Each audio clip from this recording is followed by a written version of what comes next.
Okay, The Ice Cream Man of the Gobi Desert, Part 2. On the way back, the sun was behind us. Our shadows bobbed about in front of us like mad puppets, while our backs felt like they were on fire.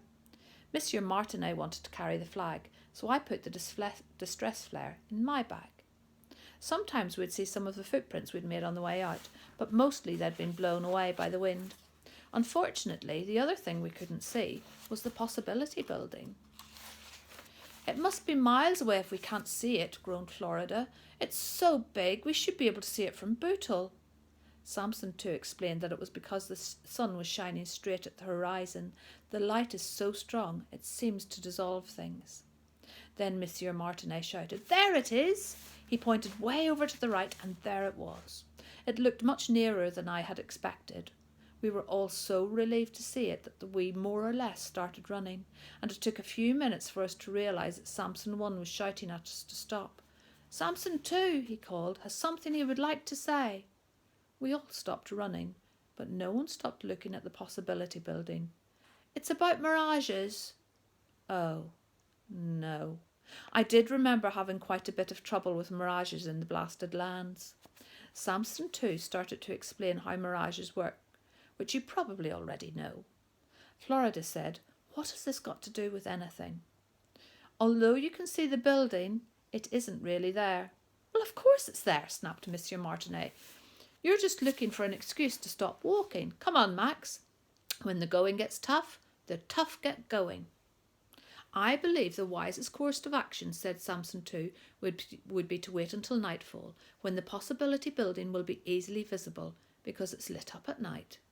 "He is a genius," said Samson 1, "so we should listen to him." "The Possibility Building," said Monsieur Martinet, "is easily visible now. I know because I can see it," and he jogged off with Max following him. Samson 2 called after them, "If the building is really there, why is it due north? The only thing we know for certain is that it is due east." "How do we know that?" asked Florida. "Because we followed the shadow of the Possibility Building. The sun rises in the east, so the shadow was pointing west. Now we want to go in the exact opposite direction." Hassan said, "I want to go with them. It's boring here." Eri Xanadu shrugged. "Whatever makes my little boy happy," he said. Florida said, "I'm bored too. I'll come with you."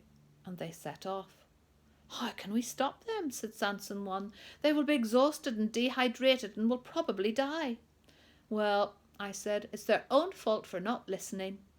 "That's true, but all the same, she is your daughter." I'd forgotten that. I yelled, "Florida, come back!" She glanced round. "Come back who?"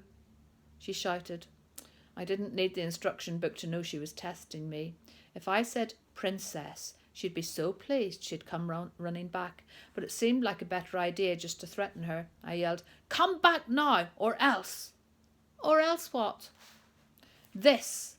They'd all forgotten that I had the distress flare. I pulled it out of my bag and held it over my head.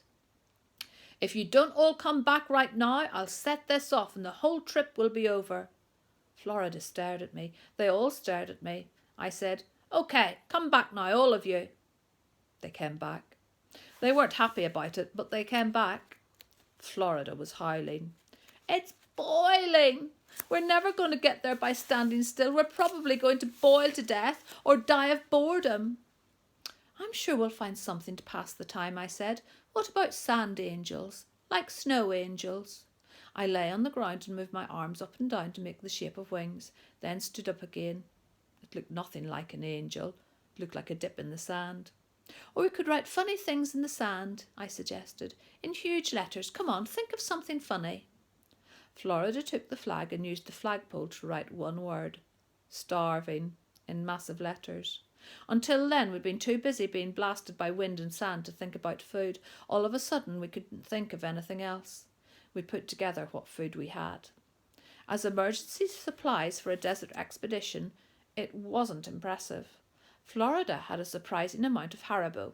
Hassan had a supersized bar of chocolate, which had melted and gone into a kind of goo inside the wrapper. We took turns licking the foil. The goo got sandier every time we passed it round.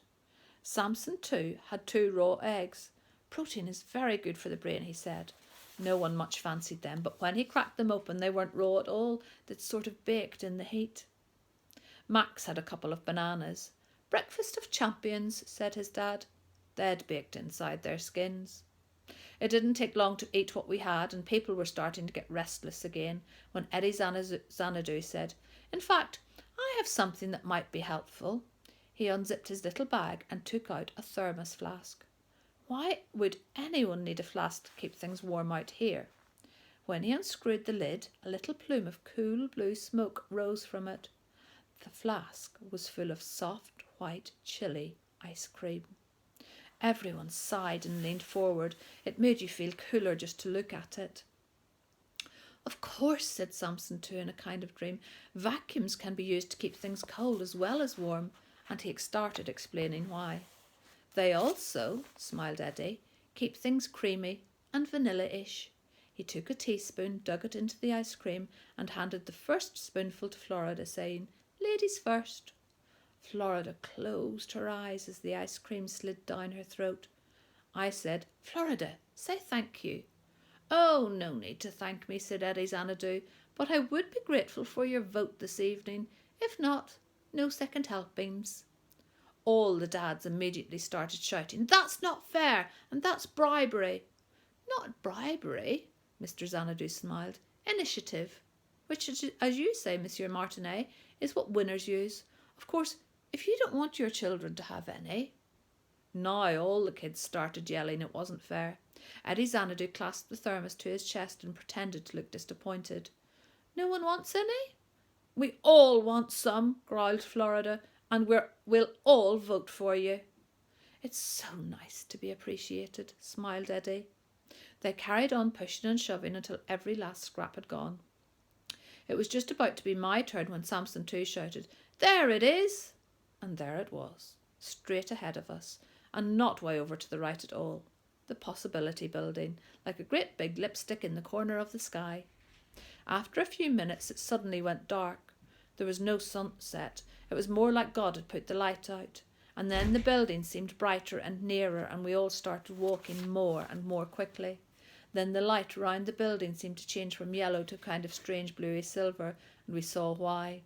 Rising up behind the building so that we could only see the edges at first was the biggest moon that any of us had ever seen. It was so big and fat and round like a yellow tunnel. You felt that if you kept walking you would eventually walk through the horizon and into the moon. For a while we all stood still and watched it, as though we thought that once it had finished washing the world in a weird blue light, it might do some other trick. As the moon rose higher, the stars came out. The stars of the Gobi Desert are not the same as the stars of Bootle. For one thing, there are a lot more of them, millions of them, in clusters and knots, and they shone as bright as headlights. We mostly walked with our heads in the air, trying to spot shooting stars and pick out constellations all the way back to Infinity Park. While Dinah Drax was collecting the votes in, Samson one came over to her and said, "If it had not been for you, we would still be walking out there. When no one would listen to my son, you made them listen. Without you, perhaps we would be dead." "Well, I don't know about that, but it is true. I had completed my mission. If we were in-game now, all my reward points would be flooding into me. My health would be going up, and my wealth, and I'd probably have a few more skills too. It was different in life. My reward was going to be votes. Of course, they weren't going to vote for Eddie Xanadu just because he gave them ice cream. They were going to vote for me because I saved their lives, all of them." "Gentlemen," said Dr. Drax, "the votes from today's little excursion are as follows. Mr. Xanadu, all 4 votes. Thank you. Everyone else, none. Even though I'd saved their lives, even though I'd found the flag and given them water, even though they said I was a good dad, they still voted for the ice cream man, even my own daughter."